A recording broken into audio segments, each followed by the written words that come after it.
An irreverent radio DJ brings his unique brand of humor to soldiers in Vietnam. Listen as we discuss learning English from someone who talks too fast, not knowing about the Marx Brothers, and guys who think they're funny, but they're not. Then we find out if Good Morning Vietnam stands the test of time.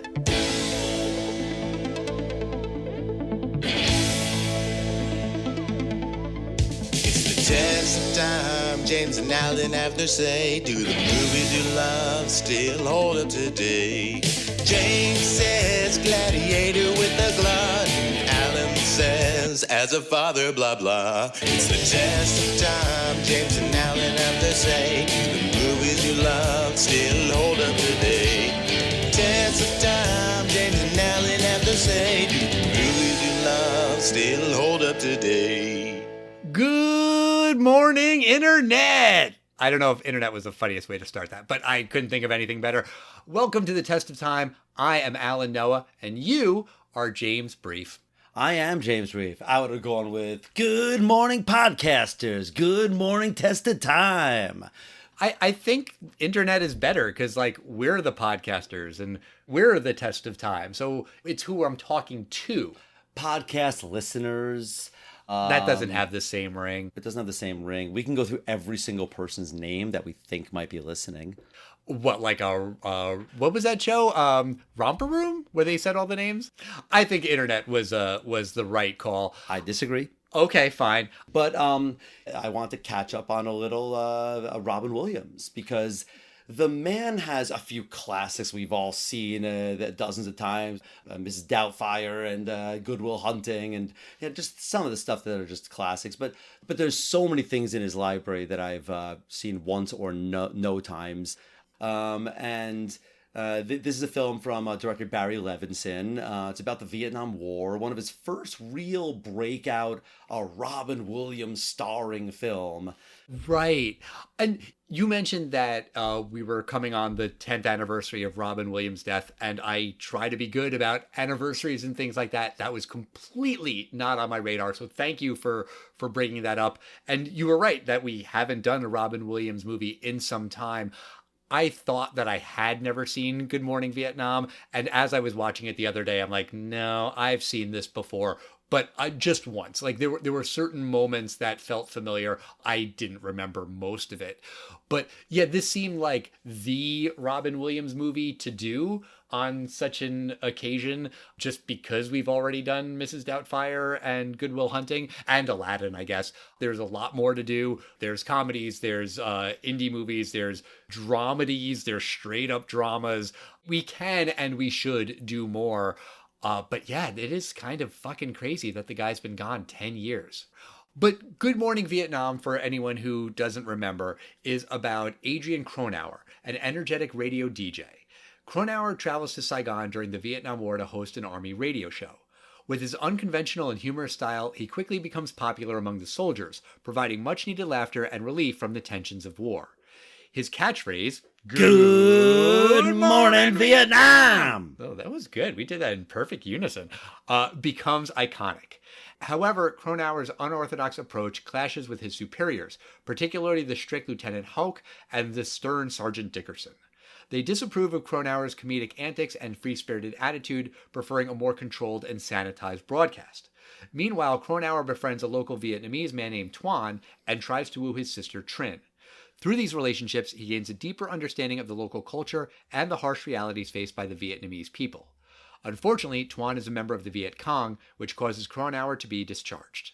Even though he doesn't end up spending much time in Vietnam, Cronauer makes an important impact on the soldiers who listen to his radio show.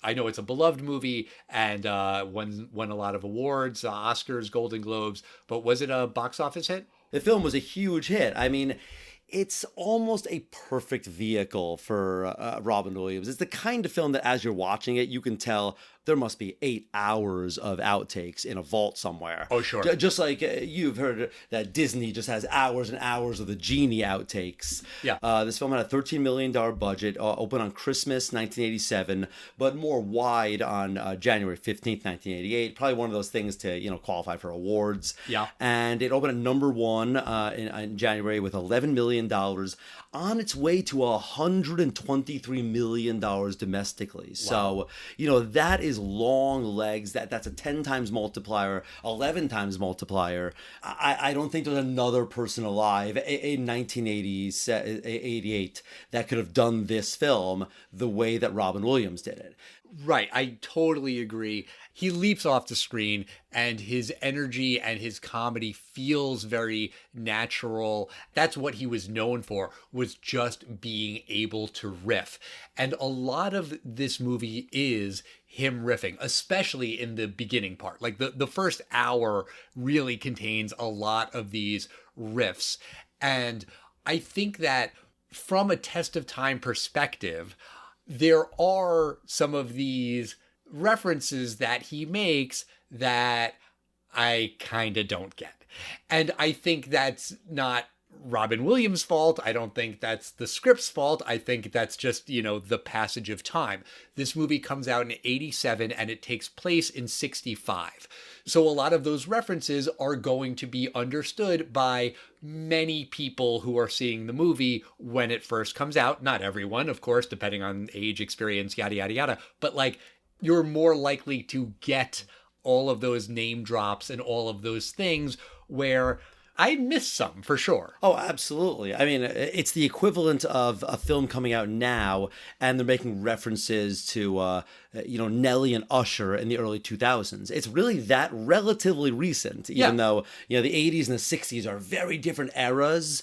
Making references to Donna Reed. I don't know who Donna Reed is, except I remember there was a Nick at Night show called The Donna Reed Show. Yeah. But then again, why would someone in 1969 make references to anyone other than Donna Reed? However, you would think maybe they'd make references to things maybe that have survived the zeitgeist a little bit more. But if they made references to Elvis or they made references to the Beatles, the Rolling Stones, there are some references to the Rolling Stones and Bob Dylan, and those are references that I think today you would have written the same thing. I think that even if you don't know the specifics, it's understandable enough just based on context and what he's saying and what he's going for. And even if you don't know who that person is, you understand this thing is funny.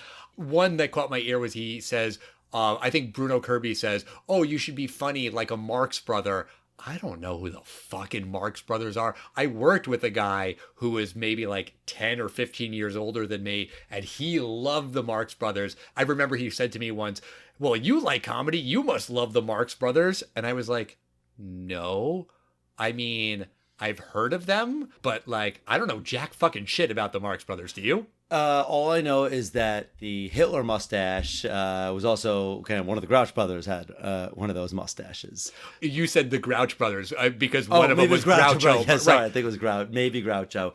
It's fine to name drop the Marx Brothers. There was one part when they were talking about the different kinds of music that were allowed, and they were talking about what isn't allowed, all of the good music, and what is allowed is Lawrence Welk and Perry Como and some names like that I was like, okay, I know those names. And yeah, that music is boring as shit and sucks. Yeah, a couple questions about that part. Why would they have the vinyl records of music that they're not allowed to play?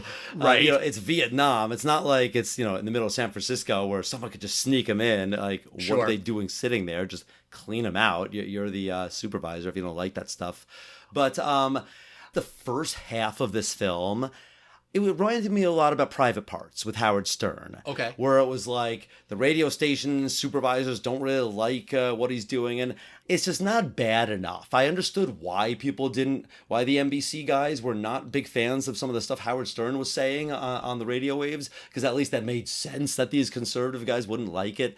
But I just didn't really find anything that Adrian was saying to be that bad. And I really thought it was, I really, really, really like the inclusion of the character of J.T. Walsh.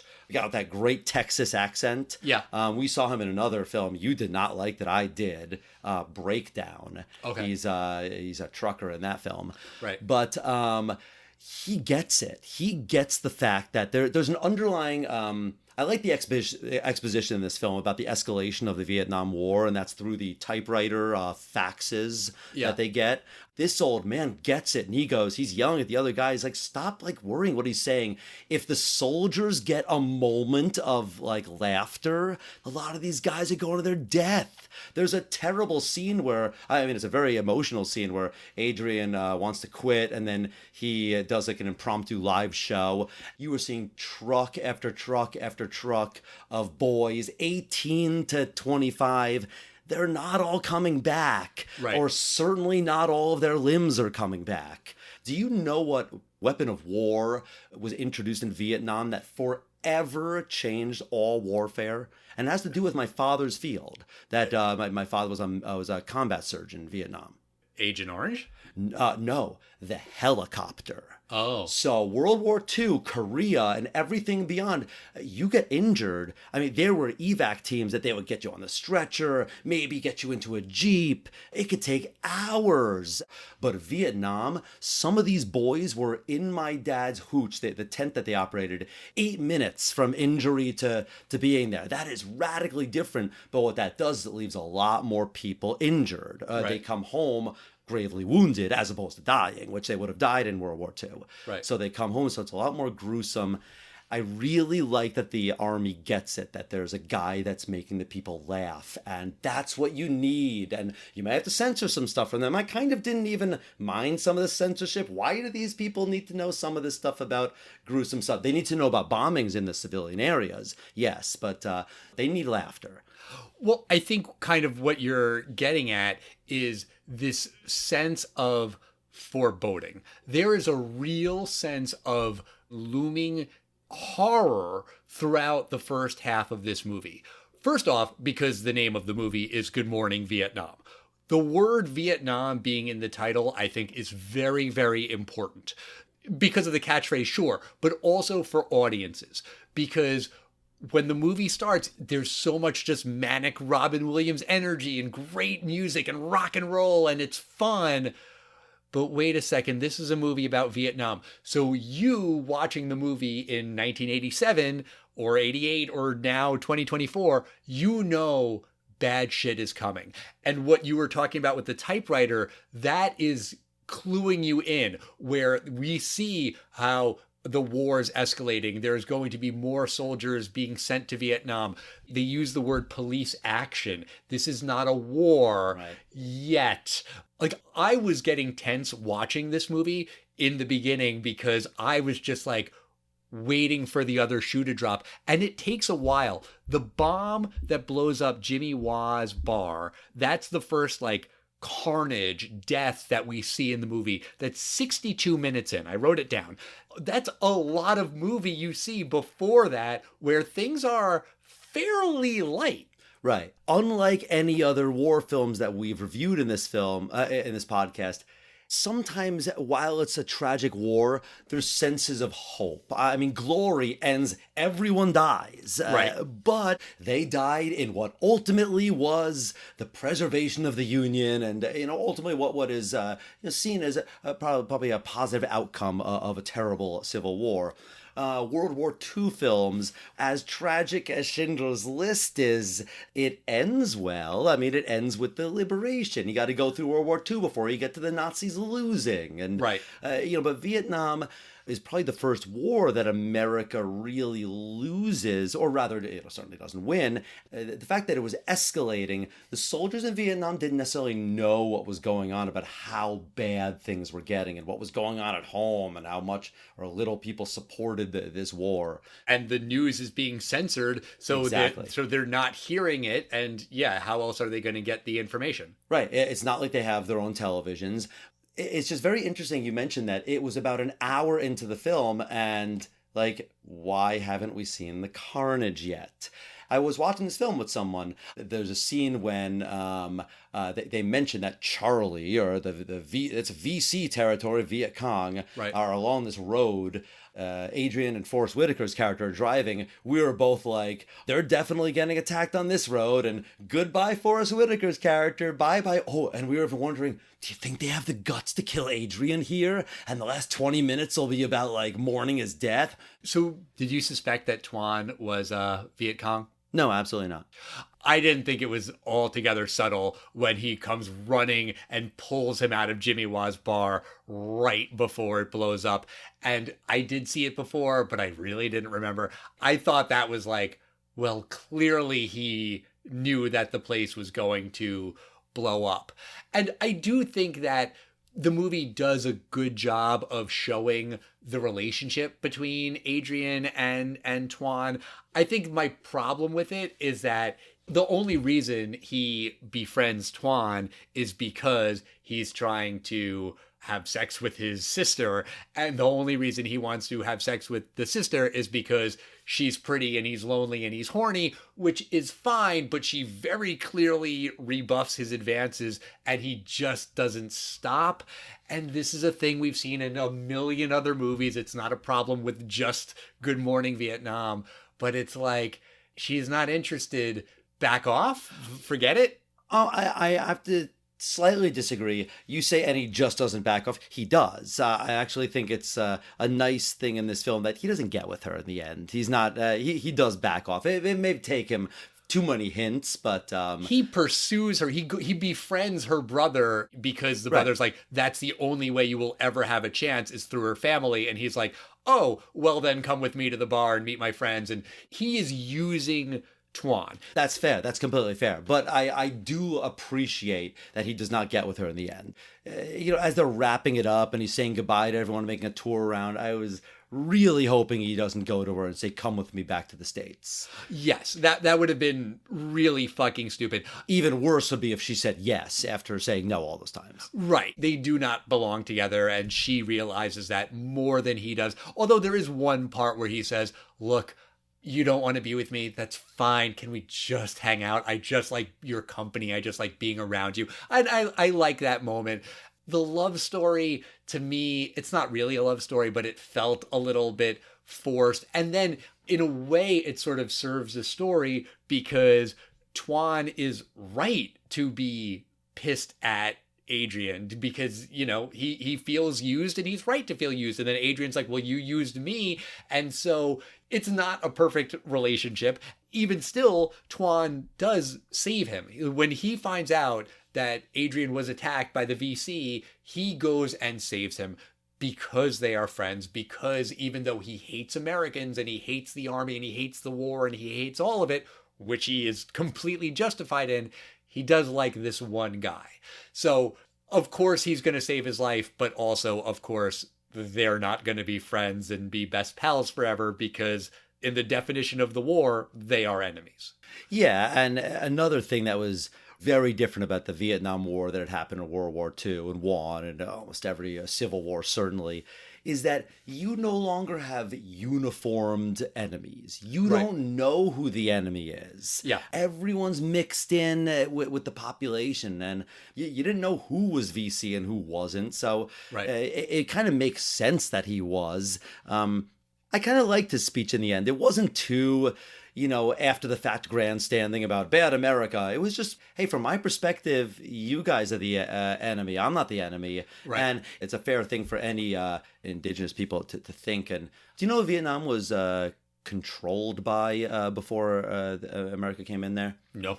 The French. It's a relatively, or was a relatively unimportant country. They have something that is found almost nowhere else in the world. And for the first 100,000 years of Homo sapien existence, this was a meaningless quirk and a little factoid that no one cared about.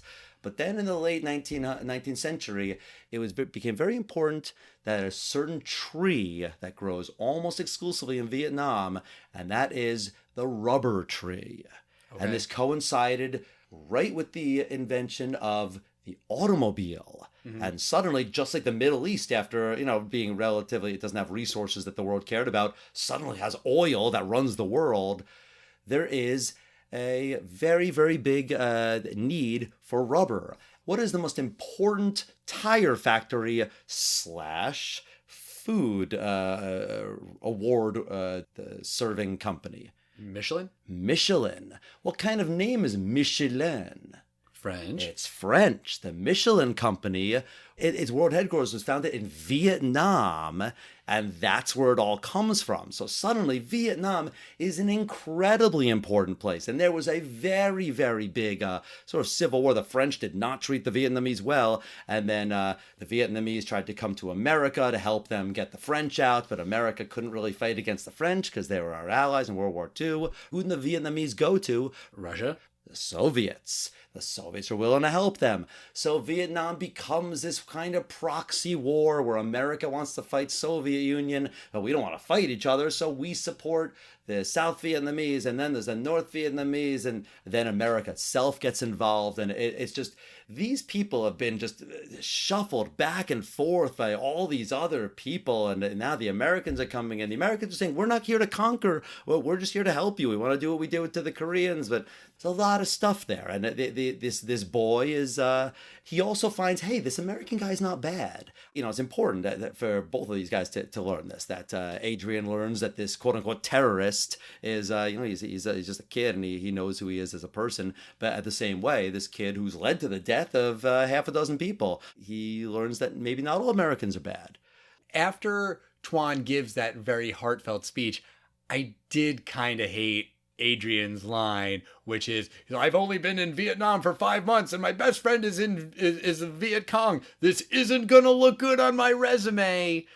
And I get it because he's Robin Williams, and after that very serious monologue, they wanted to bring a little comic relief in. I felt like that was a shitty line. I don't think it's funny, and it was like, yeah, I don't know, maybe he should just not make a wisecrack to no one in that moment. I noted that same line, and I don't know if the audience in the theater would have laughed at it, but I think it's something I think Adrian would have done. I think it is within his character to still make a joke there.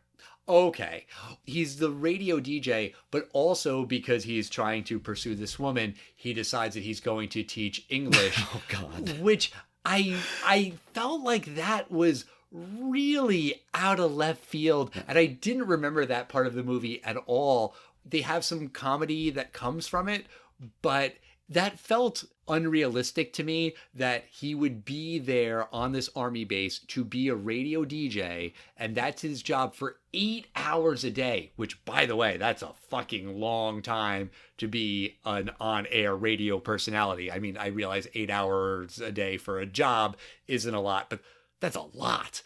And yet he also like moonlights on the side as an English teacher, and it's unofficial and off the books, and there's a guy who's supposed to be doing that, but Adrian just kind of sends him away, especially with all of these guys who hate Adrian and want to like bust him. If he's like moonlighting as an English teacher when that is not his fucking job, he would get busted for that. I agree, but I also think the most ridiculous thing is to try to teach English to someone when you talk this fast. Oh my God, it's a right. He did not slow down for the Vietnamese. He was doing his Robin Williams shtick. I could not think of that every single scene he's talking to them, and he's speaking so fast, and they're laughing at every joke. But how would they get that? They couldn't get it, but 3/4 of this film was exactly what I thought it would be. I thought it was going to be Robin Williams making jokes. He is going to say the things he wasn't supposed to say, and then he gets in trouble. He fights back. Like, all that stuff I kind of figured from the title of the movie alone, and just figuring out what would happen. The entire Tuan Trin side plot with the English speaking, and he's part of VC. I completely did not expect that. I think you have to put a little bit into the film more than just his radio station, but I think that's a weaker half of the film, in my opinion. Which, the English language thing? Yes, I do find, I don't think it's interesting to see just radio DJ, private parts in Vietnam. I don't think that's interesting for an entire film. You need to get Adrian into the front lines. I thought what was going to happen was, how we kept getting everyone's name? Hey, what's your name? Danny Johnson from Indiana. Yeah. I thought he was going to see a casualty list or something, and he was going to see, I just saw that kid. He was like 18 years old.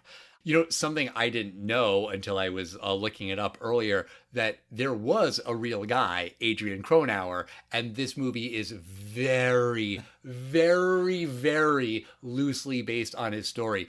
And the real Adrian Cronauer was a DJ, and he taught English, but that was like a thing he was supposed to do. It was sanctioned. Exactly, exactly. He had some quote where he said, most of this movie is fiction, and they took their liberties with it, and that's fine. He was trying to like pitch his story as a TV show and then a made-for-TV movie, and then Robin Williams got a hold of it and was like, I can do something with this. And the finished movie had very, very, very little in common with the real Adrian Cronauer's original treatment.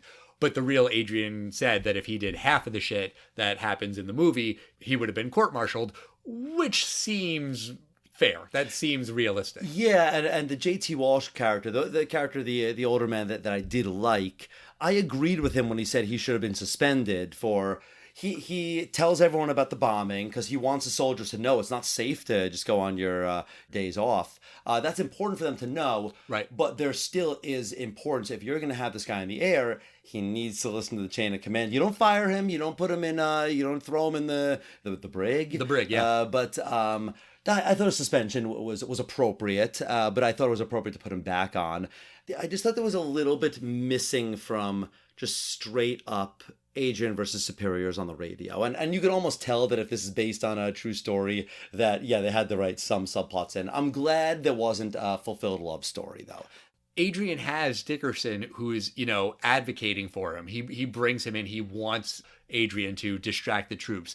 But then he also has, like, two rivals. There's Bruno Kirby's Hawk and what's the other guy's name? I did mix it up. J.T. Walsh is the relatively young, middle-aged guy, Dickerson. Oh, okay. And Noble Willingham, he's the older general that he understood the importance of Cronauer. Okay. But so Cronauer has an advocate and he has two rivals. And I did kind of feel like that was unnecessary. Like, you could have one guy who hates him and one guy who advocates for him, and having the two guys who hate him, it helps only in the sense that one guy is, making moves behind Adrian's back, and the other one, the Bruno Kirby character, not only does he hate him, but he wants to do the radio show. And so he's, kind of a rival who's hoping to take over. And there's some comedy in there where he tells these jokes that are not at all funny. And everyone's telling him that he's not funny. And he just can't accept that. And everyone wants to listen to the rock and roll music, but he just wants to play polka. That's mined for a bit of laughs. And it's Bruno Kirby. And, he's great even when he's playing a character who you hate. But I did find the Bruno Kirby character a little tiresome just because, yes, we hate him. Yes, he's not funny. Yes, we want to get rid of him. But it's the other guy who legitimately tries to have Adrian killed by sending him into VC territory, which is, extra awful and horrifically shitty that you can not like the guy, but don't send him to his fucking death. Well, it's fragging. I mean, that was a Vietnam term, like when you killed your superior. Niedermeyer from Animal House, same reference. But I agree with you two things. I absolutely think the Bruno Kirby character and the J.T. Walsh character should have been combined into one guy. And I also agree with you. I like Bruno Kirby. He's one of these guys that whenever I see him, I've seen him in a lot of movies in this podcast I'd never seen before, and I like him in every one. But I like his lame, he brings that horn, wah, wah, like he thinks he's funny. And there's a lot of people that think that they're funny and that they're not. And I like that they bring that character because that's a funny trope to me. I like people that think they're funny and they're not.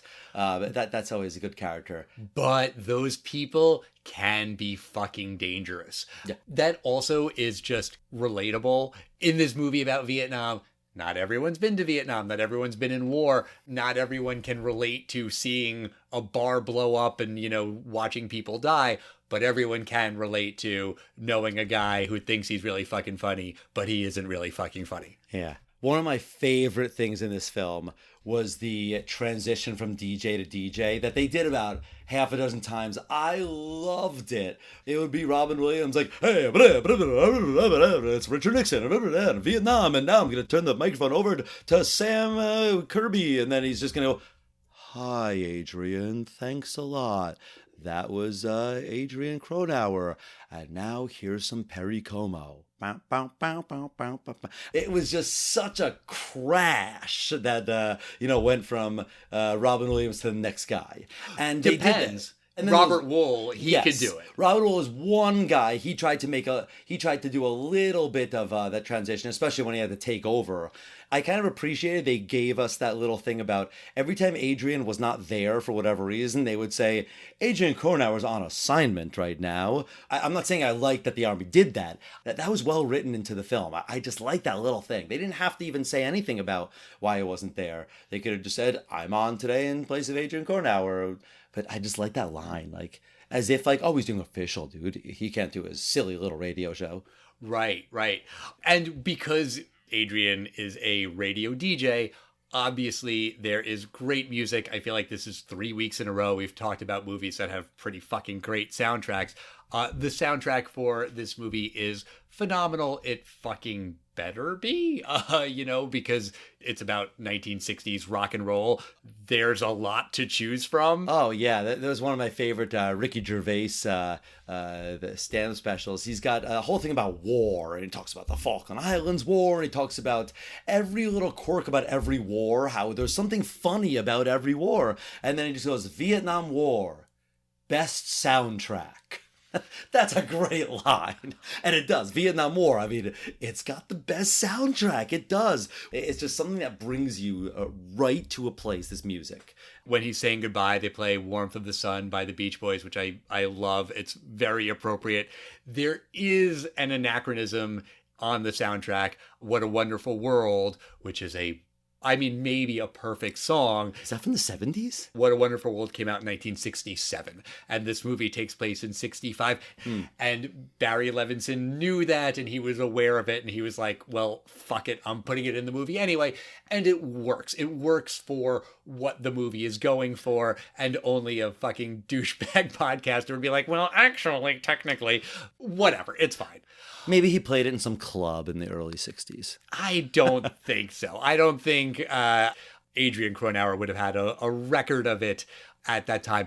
They do talk about the Beatles a lot, and you see Adrian grab some Beatles records, but there are no Beatles songs on the soundtrack because at this time, I believe it was Yoko Ono who refused to license any Beatles music. So the Beatles are talked about but not heard. Yeah, not to get into any politics, but I thought there was a little bit too much Nixon stuff because, in 1964, 65, when this takes place, he had been vice president and he lost to Kennedy, but obviously by the mid-'80s, we know Nixon's a crook and he winds up being this humiliation of America, and someone says, Nixon says this, and Adrian's like, well, if anything Nixon says, we should believe the opposite of it.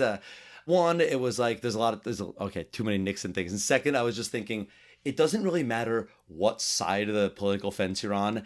Isn't it amazing that the absolute worst president, you just went to Nixon, like before recent events? Like now people will say Joe Biden's the worst president in history, or Trump's the worst president in history. You're all of these, Obama and George W. Bush, like it's always the president of our lifetime. But it used to just kind of be like, yeah, it's Nixon. No one said Reagan or Carter or Ford or Clinton or...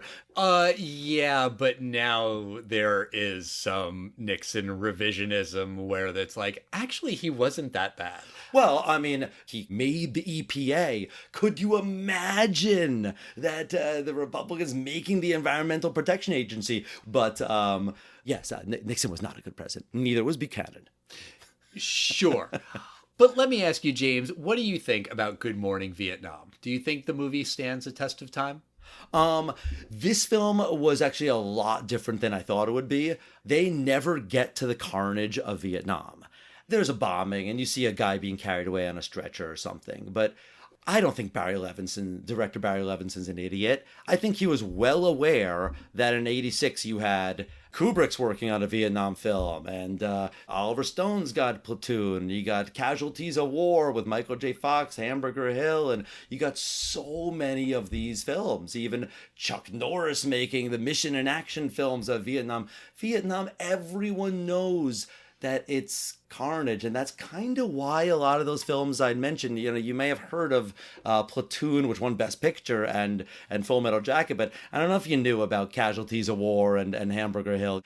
And there's a lot more that I'm not mentioning. It was enough. Like, people had, or not enough. People weren't like, all right, enough Vietnam. I think it was just, we get it. Like, there's only so many.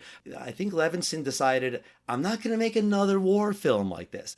I think it's an interesting choice. And I actually kind of thought it was cool that he never goes there and he doesn't pretend that no one dies. Like, that scene is very powerful, that all those boys in those trucks, and it's like, you just know. And Adrian's holding back tears as he's saying goodbye to him, and it's very, very well done. That's good acting. Very good acting. That's not just Robin Williams being funny and silly. That is Robin Williams emoting. When they drive off, he says, I'll remember you. That's all you need to say. You get it. Absolutely. And he wins Best Actor the Golden Globes. He's nominated for Best Actor at the Oscars. He was a treasure. He was a good man. He made a lot of people laugh.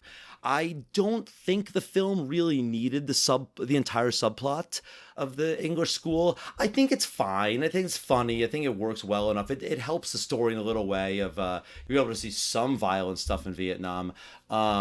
I really like the young boy's speech at the end. I think he was a good actor. I thought it was good to show that that the Vietnamese are mostly even if they were part of the quote unquote enemy, in the end they were just regular people. And sure. So was Adrian, and so were the soldiers, and I just thought it was a very well made film.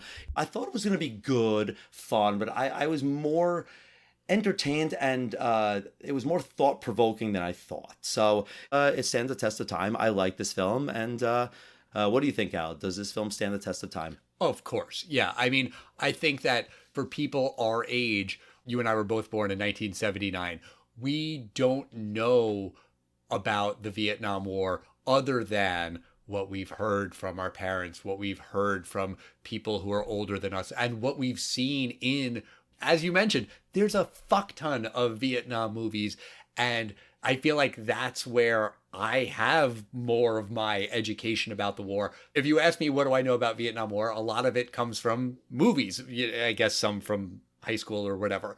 Your dad told you a lot of stories. My dad, during the Vietnam War, was stationed in Korea, not during the Korean War. That's just where he was. What a lucky guy. Wow. Yes.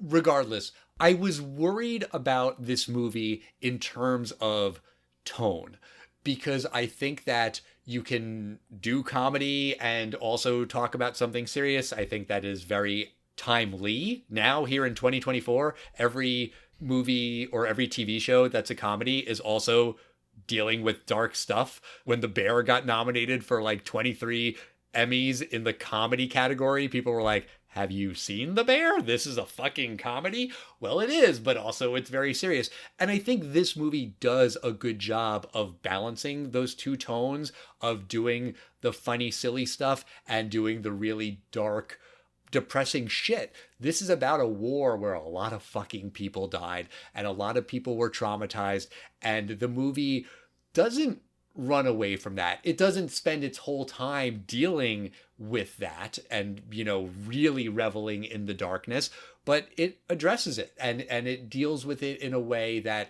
I think makes it easier to take than, say, watching a movie like Apocalypse Now or Full Metal Jacket. Those movies are great, and we'll do them on the podcast, but those are a lot. Well, those are war as hell films. This is not a war as hell film. But it still does have the lesson that war is hell. We were wrong. We shouldn't have been there. That is clear at the end of the movie. And honestly, I think that you could look at this movie and say that this movie is really about the importance of distractions and the importance of art, not in a cheesy way, but when shit is really bad, you need something to take your mind off of it. And you can argue about, the perils of sticking your head in the sand and ignoring real danger, but there is also value in, fuck, things are really bad. I just want to listen to the Beach Boys, and that will give me joy. And I want to listen to this funny DJ, and he's going to make some jokes about how fucking miserably hot Vietnam is, and that will make me smile. And that's important. Right. And I think you can make the argument that that's kind of what this movie is about. And I think that's a nice message. Yes, of course, this movie stands a test of time, even though I don't get all the references, even though I don't have so much personal connections to Vietnam. I understand everything that this movie is trying to say. And yeah, Robin Williams is brilliant. Of course, this movie stands the test of time. All right, well, that's going to do it for us this week. Next week, we are going to be talking about Rear Window. I saw that this movie was celebrating its 70th anniversary, and I've never seen it, and I know about it because it's been parodied and spoofed in pop culture, and I was like, we gotta watch Rear Window. Have you ever seen Rear Window? I had an Alfred Hitchcock phase where I would get movies from the library. I remember this film, and I remember a film called Strangers on a Train. Oh, yeah. He's just got great ideas on how to get away with murder, maybe. Okay, so you've seen it. I'm going in cold. I'm excited to watch this movie. Our dear listeners, make sure you don't miss that episode. Make sure you're subscribed on whatever podcast platform you listen to us on. Give us a nice review if you can. It helps other people find the show. And also, we want to hear from you. We are at Test of Time Pod on Facebook, X, Instagram, and Threads. And we'll see you next time. Bye.